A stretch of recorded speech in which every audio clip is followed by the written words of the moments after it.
Scotland's highest civil court has ruled that Johnson's suspension of Parliament as the clock ticks down to deadline day was illegal. And there's more. Mr. Johnson's government has been forced to publish a document detailing just how bad things might get if the UK crashes out of the EU without a deal on October the 31st, something Johnson's detractors say he's aiming for.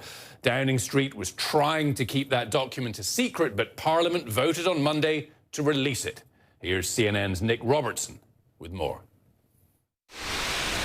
Early in the day, the decision by 3 senior Scottish judges essentially saying that Boris Johnson's proroguing of Parliament was unlawful, that he had, in effect, lied to the Queen about his reason for doing it. That will go to the Supreme Court in London Tuesday next week. In the meantime, the document Operation Yellowhammer, which was the government's document for its preparation of a no-deal Brexit, the government had been ordered to release that. They did that shortly before the deadline. It makes difficult and troubling reading, particularly about food and medicine supplies coming into the UK. It points to the border crossing, the channel crossing between England and France in the southeast of England as being a choke point, saying that trucks are not ready for the customs inspections that they will have on the other side, that this means there will be delays for trucks crossing over into France, back from France as well, that could last a day and a half to 2.5 days. That's how long it could take to cross the border. That 3/4 of Britain's medical supplies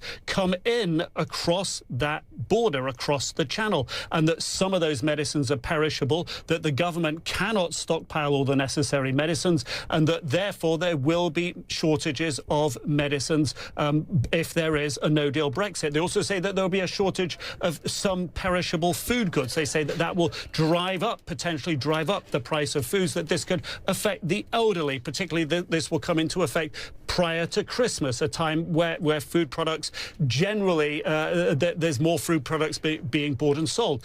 Also saying that, and this is perhaps a plus for the government here, that the electricity and gas supplies for people in their houses will not be affected, that they will continue to be available. However, they go on to say that over time, the price of electricity will likely rise, that this could have economic and political consequences that will play negatively, if you will, for the country. That could affect businesses. That's one of the conclusions. So a lot to digest for the public in that report. Also, the government had been expected and had been called in Parliament to produce the documentation that had gone into their decision-making to prorogue Parliament. Government has not done that before the deadline. They say they won't be doing that because that's not normal precedence, they say.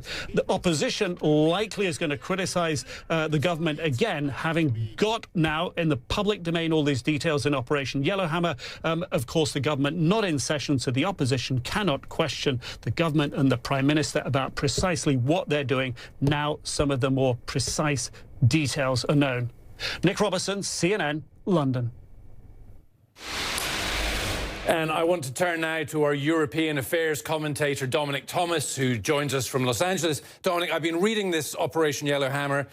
Some of the things that might happen, we're told: fresh food and medicine shortages, panic buying, food, fuel and electricity price rises, a rise in public disorder, even clashes between British and foreign fishing boats. And here's a quote: low-income groups will be disproportionately affected. You can see why Boris Johnson wanted to keep this a secret. Yeah, absolutely. And the more this kind of information is coming out, the more the general public gets to see that there's a disconnect between the public face of the Boris Johnson cabinet and administration in terms of the ways in which they've been speaking about their intentions of striking a deal, of trying to improve on Theresa May's deal with the European Union. But in fact, the reality is that that is not at all their objective, that the private goal of this cabinet that surrounds Boris Johnson, made up of these Brexiteers that have been such detractors in this process throughout, are in fact completely unprepared for even the consequences of a no deal. And one could even argue that they don't really care about those particular consequences because they're so hell-bent on simply delivering Brexit by October 31st, this crucial deadline they set themselves and which they hope to achieve in order to be electable. So all of this information, along with all the legal battles and ramifications, I think are increasing the public's mistrust of this administration. And Dominic, I want to move on to this ruling out of Scotland today. Right. I mean, you know, Dominic Grieve, who is a former Tory minister, is saying that if the UK Supreme Court upholds that ruling and rules that indeed Boris Johnson illegally suspended Parliament, he of course claimed he was suspending it so that he and his party could work on their agenda. Everybody, I think, suspects it was because of Brexit. I mean, listen, he lied to the entire British electorate during the referendum campaign. Now, people are saying because he lied to one old lady, the Queen, he might have to resign. Is it going to come to that? Is there a danger that Johnson is going to be turfed out?